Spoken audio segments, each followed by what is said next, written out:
It is time for Answers Partyline today for your Thursday, September the 29th, 2016. Answers Partyline today brought to you by Wimmer Opticians of St. Cloud and Atlas Family Chiropractic of Wake Park. My name is Brad Melke. Clouds and 50 degrees in studio with us from the Soil and Water Conservation District. Administrator with the Soil and Water Conservation District, Mr. Dennis Fuchs. And also we have Rick Berscheid. He is the District Conservationist with the National Resources Conservation Service, NRCS. Good morning, gentlemen. Good morning, Brad. How are you doing today? Boy, you guys got some long titles for your what you do. Man. Yeah, I hear that a lot. You know, I tell some people that Soil and Water Conservation District and the SWCD, or maybe just MUD, Soil and Water. It's Dennis from MUD and Rick from Soil. And you guys, what do you guys do when you file our tapes, our recordings? You just write dirt on it. I usually dirt when you guys call. The dirt tapes. And it stands for District Internet. No, I don't know what it stands for. I just put dirt because it's easier to remember. Because as we age, Dennis, it becomes a challenge sometimes. Yes, I agree, 100%. Happy Oktoberfest. Happy Oktoberfest. What are you guys doing at the office? Are you guys just celebrating or talking about beer and we got a lot of stuff going on, but I wanted to share this first. You know the Irish, they've got their St. Paddy's Day. Yeah. Us Germans, with German heritage, we got the month of October. The whole month, not just one day. Meow. Meow. All right, yeah, we got to get some things we want to talk to you about today. Such as grants or a grant. Yeah, specifically. There's an opportunity through the Minnesota Department of Ag. Now, this isn't a minister from our office, but Rick is going to talk a little bit about an opportunity for producers to help with their livestock operation. Okay. Yeah, I'd just like to inform our listeners on this grant that's available through the Minnesota Department of Ag. It is the Livestock Investment Grant, and it is a grant that will assist on paying up to 10% of the cost of qualifying expenditures, such as including the purchase, construction, or improvement of buildings or facilities for production of livestock and the purchase of fencing, as well as feeding and waste management equipment. So if this would fit into your operation and you're looking at doing any improvements here this next year, the application period is September 6th through December 16th. And you can just Google Livestock Investment Grant MN, and it'll be the first hit on your Google list there. You can find out more information online and what you need to do to apply for the grant. Again, it's a grant that will pay for 10% up to the first $500,000 with a maximum of $25,000 per year. 10% off coupon. Essentially a 10% off coupon, but you must apply by December 16th. The size of the operation, is that a factor? It doesn't say here in their news release. It says it's a minimum of a $4,000 investment. So they do have some stipulations. Okay. It also says that it's a Minnesota livestock farmer that can participate in this grant in good standing with the state of Minnesota, which means no back taxes. Oh. You also got to be a Minnesota resident, authorized to farm in Minnesota. So like me, I'm not authorized to farm. I can garden, but not farm. It'd be those type of people. Yeah. And then the project expenses are going to occur between January 1, 2017 and June 30th, 2018. It's an important note for you folks out there interested in pursuing this. So let's say you're working with our office and are going to be doing a ag waste system, and you're going to be doing that next year. That'd be a perfect opportunity to use these funds to help offset the cost of that project. How long does it take to do the whole process from application to getting the finalization of everything? That's a good question. I just want to know. I do not know. Okay. Just says we got to get your application in or go online and file it by December 16th. That's the deadline. Okay, to get that in. All right. Yeah, so they'll probably let folks know before January when and if you were successful in getting your application. And also they have a link here to apply online, and they have an example application, so it should be fairly easy to follow to fill out. Okay. And since, this isn't, we're just helping promote this program through the Minnesota Department of Agriculture. There are a couple contacts if you want to talk to someone at the Minnesota Department of Ag. One is Kurt Zimmer. He's the lead livestock development team supervisor, and his phone number is 651-201-6456. And then Dave Winan, spelled W-E-I-N-A-N-D. He's the dairy diagnostics lead, and his phone number is 651-201-6646. So if you have any questions, you can call our office too at 251-7800, extension 3. But if you want to get straight to the horse's mouth, I'd say talk to Kurt or Dave. They know more than you guys, is that what you're saying? Yes. Okay. Yep. With regards to the grant is what I'm saying. Yes. Yeah. Yep.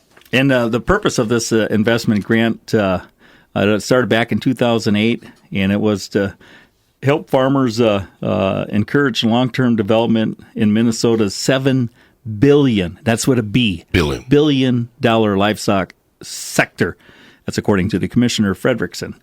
These grants have enabled livestock farmers to pay for new buildings or make renovations. In some cases, the recipients used the grants for modernizations and improvements that would help expedite the farm transition process to their sons and daughters.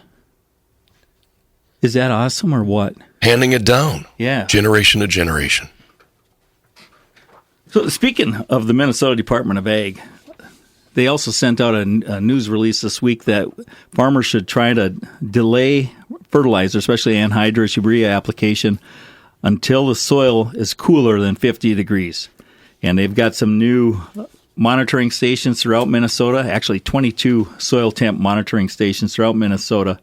And according to Bruce Montgomery, the manager of the fertilizer program at the Minnesota Department of Ag, in areas where fall nitrogen applications are appropriate, which they are in this part of the state on our fine textured, not coarse textured, sandy soils, it's not appropriate. You should wait until soil temperature, not harvest progress, should dictate when you apply. And waiting until soil temperature stays below 50 degrees before applying anhydrous, ammonia, and urea increases the availability of nitrogen to next season's crop and decreases the amount of nitrate that could potentially leach into groundwater. And what we're finding from our monitoring efforts throughout the state is that nitrate is one of the things that still is increasing in concentration through years of collecting data. So that's something that we need to continue to improve, and Minnesota Department of Ag is trying to get this information out to farmers. And I think as wet as our soil conditions out there, we're probably not going to see a lot of early anhydrous urea application. And then on the coarse textured soils where crops are probably coming off today, soon, there it's not appropriate to be applying nitrogen fertilizer. So we hope it's not going to be a big problem this year. The big problem is going to be just getting crops harvested and doing any manure application and that type of thing this fall. But they do encourage you, if we do get 10 days of nice weather now and you can really make some progress, to wait until that soil temperature. And that's not just at the soil surface. It's 6 inches down where they're actually measuring that temp. And they want to see it at 50 degrees or moving into that 50-degree range. And the reason why that is the bacteria that converts it from a mobile form to a more stabilized form is less active when the temperatures get below 50 degrees. You know, it's just like my beer drinking. You know, when it gets hot, you'll see a lot more beer, more activity consumed. Mm-hmm. And when it gets cooler, I just get closer to the wood stove so I can maintain that same consumption. Yeah. It's a great analogy. Okay. Very great. But 6 inch level. Go ahead. No. You were going to say something. Oh, I was just going to say 6 inch level, 50 degrees. Good. That's what you said. Perfect. Yeah. Okay. Yep. Please continue. All right. So the Minnesota Department of Ag also has their nitrogen fertilizer plan that's going to be coming out. We're also part of the targeted nitrate township sampling, and we conducted those analysis with farmers that wanted to participate last year, and we're still getting information on that, but they're going to use that information to help curtail and educate and find out where we're doing the best management practices, like waiting until the soil gets to 50 degrees, and where we need to do more BMP awareness. So that is going on. So you might be hearing more about that coming soon out of our office or from the Minnesota Department of Ag. But nitrogen management is critical in protecting our groundwater resources, and also the Gulf of Mexico. You probably heard of the hypoxic zone, the dead zone. That's where excessive nitrates have resulted in lower oxygen levels that deprive a lot of the fish of oxygen, and they cannot survive in that area, so they got a lot of trouble catching fish. All right, Dennis and Rick, we have to take a break for some news information coming up here in just a few seconds. We'll have Minnesota news, some sports, some weather. We have cloudy skies, a current temp of 51 degrees, and I think our temperature today is going to reach about 60. I got to double check what it says here. Looks like about 63 for the high temp. More weather details on the way. It is news time, Minnesota News Network, 9:30. And so as Partyline continues here on Chasm Radio, it's just about 9:38, 22 minutes away from 10 o'clock. There, that's how the clock works. Okay, 22 minutes up until 10. We have still with us in studio up until 10, Dennis Fuchs from the Soil and Water Conservation District, and also Mr. Rick Berscheid from NRCS. Rick, you've got some information for us. I do, Brad. I want to talk a little bit about managing manure during flooding conditions. Recently, with all the rains that we've been having, some areas getting 10 plus inches of rain has caused some concerns with running out of storage for manure ponds. One of the things that we do in our office is when we're looking at doing new projects, one of the items that we look at doing is putting in diversions to try to keep that clean water clean, so we can reduce the size of amount of liquid that we have to put in some of these ponds here, and also putting gutters on as well, or even reducing the size of the footprint of the feedlot areas, just so that we can keep that clean water clean, to make it a little bit more easy to handle the waste. Some of the helpful tips on here for handling the manure is to begin to start land applying immediately on portions of harvested fields that have dried sufficiently. So you're looking at putting it on areas of the fields that are higher ground. Now also consider stockpiling some of that solid manure and waiting for those field conditions to be more favorable, and also to reduce the compaction issues by going on those wet fields. And then pump manure storage basins at least partially to avoid any overflow. If you're right at the top right now and ready to start to empty it, if you have some ground that you can put it on, it'd be good to start now. And look around the area for other available fields. Maybe you don't have any areas right now that you could apply some of the manure on, but maybe your neighbor does, to help give you some more storage space there until you are ready to apply the rest of it on your fields. Okay.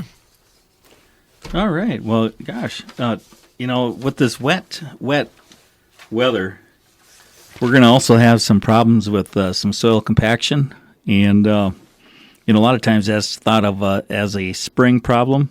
However, 7 of the past 10 years, big chunks of Minnesota have had wet soil conditions during harvest. And, what should a producer do when the soil is wet and harvest needs to be completed? Should producers risk significant compaction and harvest a crop, or just stay off the field? The answer is easy. Harvest the crop. You got to get the crop off the field. We all know that. But there are 3 major ways to minimize the extent of compaction at harvest. And these include managing axle loads, properly inflating field equipment tires, and controlling field traffic. I'm going to get into each one of these, but before I do, the reason why we're so concerned about compaction is it's part of soil health. If you got a uncompacted soil, it has the ability to have oxygen, infiltrate water, and produce better crops when you have an uncompacted soil. So if you have a healthy crop, healthy soil, you're going to have less runoff and less soil erosion associated with these fields. So that's why we want to talk about it a little bit today. So let's start off with managing axle loads. Heavy axle loads in wet soil conditions will increase the depth of compaction in the soil profile. Duh. That wasn't part of the script. As loads increase beyond 10 tons per axle, the potential to compact the soil past the tillage layer also increases. Large 500-horse tractors, full combines, slurry tankers, grain carts can weigh between 18 and 40 tons per axle. And whether equipped with tracks or tires can create compaction down to 2 to 3 feet. Tracks and duals have better flotation than single tires. If combines or grain carts can be equipped with either of these choices, flotation would increase and allow the combine a few extra passes before getting stuck. To minimize compaction due to the weight of the combine should be unloaded on the headlines or unloaded more frequently. Next, properly inflate tires. Before using any equipment in the field, it is important to check the tire pressure. Not only does the proper inflation help reduce soil compaction, it also improves tractor efficiency. Studies have shown that given the same axle load, tire inflation will determine the depth and severity of compaction. Producers should check with their tire manufacturer or search the web for proper tire size and inflation rate for carrying capacity of their equipment. And then finally, controlled traffic. The theory behind controlled traffic is that about 80% of the compaction occurs on the first pass through the field. Producers can use this to their advantage. While it may take a while to replace equipment that will use the same wheel tracks, there's one piece of equipment that should receive special attention, and that's the grain cart. The grain cart has the greatest potential to compact the soil due to its large carrying capacity, greater than 1,500 bushels, 1,500 bushels, and a single axle which to carry that weight. So try following these tips when using a grain cart to minimize compaction. 1, try to use the same paths across the field. 2, use the combine's previous wheel tracks when unloading the combine. After loading the grain cart, follow those tracks down the field and take the headlands back to the semi or field entrance. 4, never diagonally cross the field. This will create multiple wheel track patterns at 80% compaction. And 5, semis cannot be parked on the adjoining road. They should be kept on the headlands. Semis and gravity wagons may have a lower axle load, but the tire inflation is quite high. And then finally, we know we're going to have some ruts out there. And how should these be managed? First, wait as long as possible to start tillage operations so that the soil can dry out as much as possible. Hopefully, we'll be seeing some drier conditions ahead. Second, consider tillage depth. Tilling as deep as possible to shatter smeared soil or compacted layers may seem like a logical approach. However, deep tillage and more aggressive operations are likely to damage soil structure, and that's not good for your soil health. Ultimately, leaving soil susceptible. Help me with that word. Susceptible? Susceptible. Yeah, I went to Paynesville. Sorry. I took extra classes to say that word, but it didn't work. To further compaction, the soil's best natural defenses against soil compaction is good soil structure, which is related to soil health. It's all soil health nowadays. What tillage depth is recommended for managing ruts? On sandier soils, tillage should be about 6 to 8 inches deep to fill in the ruts. On heavier soils, the clay soils, tillage should be as shallow as possible. Even with the best management in those areas, we'll see that you can still have yield losses occur up to 3 years after ruts were created. So that's another reason why we're bringing this up. We like to see our farmers do the best they can wherever they are, and to manage that compaction is very important. And they're seeing yield losses up to 3 years after the ruts were created. So in summary, soil is one of the most important factors for growing a healthy crop. Preventing soil compaction or decreasing the affected depth will enhance water infiltration and storage capacity, timeliness of field operations while decreasing plant root stress and disease potential. That was my little compaction story for the listeners. Dennis and Rick, either one or both, explain to me ideal soil structure and health when you say that those terms right there. Well, I guess when I think of soil structure and health is when you can go out and dig up a clod of soil. So essentially a clod is where you take a shovel, dig it out, and it just sticks together nice. And you look at it, and you want to see a lot of pores in there where the water holds and the air holds. And what's happening there is when the roots are growing and you have all the critters in the soil, all the microorganisms, they are feeding off the roots and creating essentially glue for the soil, glomalin.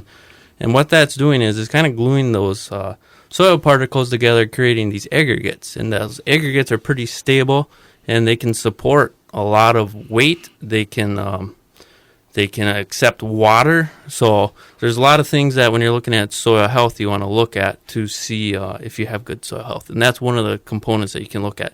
Now, if you dig down and you grab a chunk of soil and you look at it and it looks real blocky and there's not a lot of pores in there, there's not a lot of roots or anything, and you can drop it in a glass of water and it just essentially dissolves, you don't have a lot of good soil health there because you don't have all those other microorganisms helping to create all that, essentially that glue in the soil to get good soil structure. Glomalin, you said. Glomalin. That's correct. What that is, glomalin. Nice. I learned a new word today. I think that's susceptible, too, Dennis. So that's, okay, I was just, when you say soil structure, it's like, well, what's ideal and what are you looking for? Okay. Another indicator, when I did my master's degree 30-some years ago, I looked at earthworm activity across Minnesota in agronomic areas. And one of the things we discovered, and they continue to learn more about, is where you have better soil health, you also have a greater earthworm population. And earthworms are very good at increasing your infiltration rate, providing some of the glues that help with aggregate stability, and then also help with decomposing of your residues on the surface of your soil, the crop residue. So the number of earthworms out there is also an indicator of good soil health. If you don't see any earthworms when you're out there doing your field operations, that's probably not a good sign. I'll have you slip on those headphones, Dennis. We do have a phone call. Hi, you're in Chasm Radio. What's your question or comment for our guests? Well, I have a comment and then a question.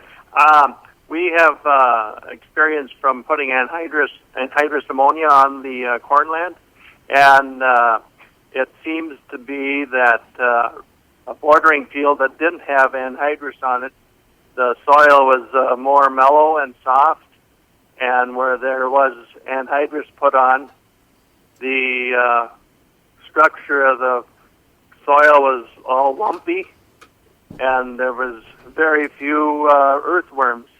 So I'm wondering if they have any research as to the detrimental effects of anhydrous on the earthworms.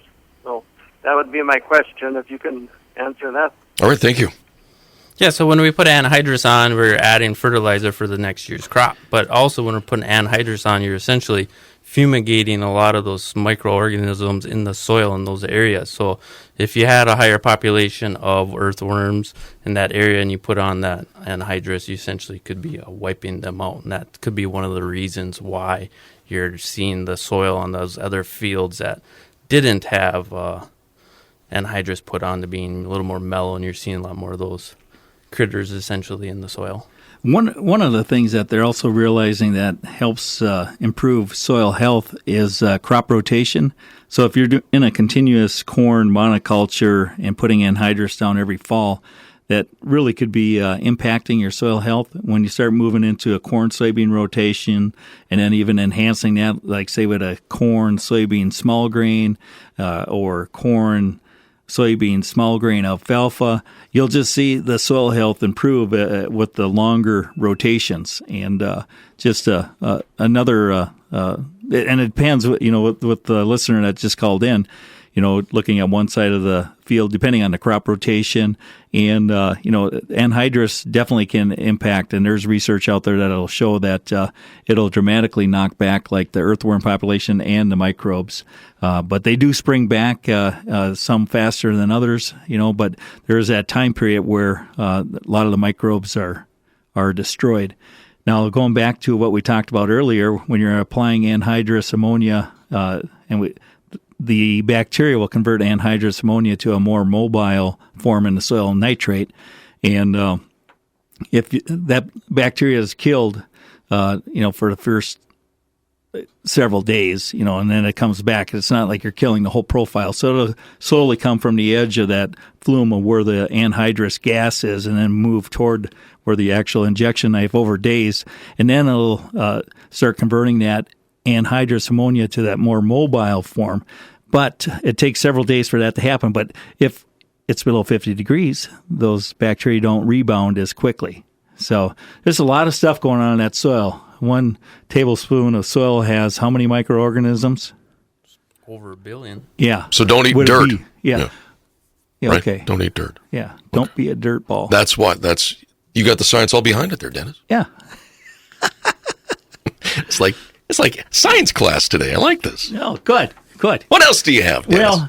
Well, wanted to talk a little bit about, because it's so wet out there, and we're identifying areas out there that maybe shouldn't be farmed to begin with. There are areas out there that are not profitable year after year after year, and yet a person might be trying to make them more profitable by increasing the amount of fertilizer and pesticides to help manage these areas. But there are some spots out in these fields that, if it works, you could visit our office. There is no CRP general sign up right now, but identify these areas, and when there is a general sign up, or if there's another program that would come out. I know the state of Minnesota was looking at a conservation reserve enhancement program, which is more of a permanent easement.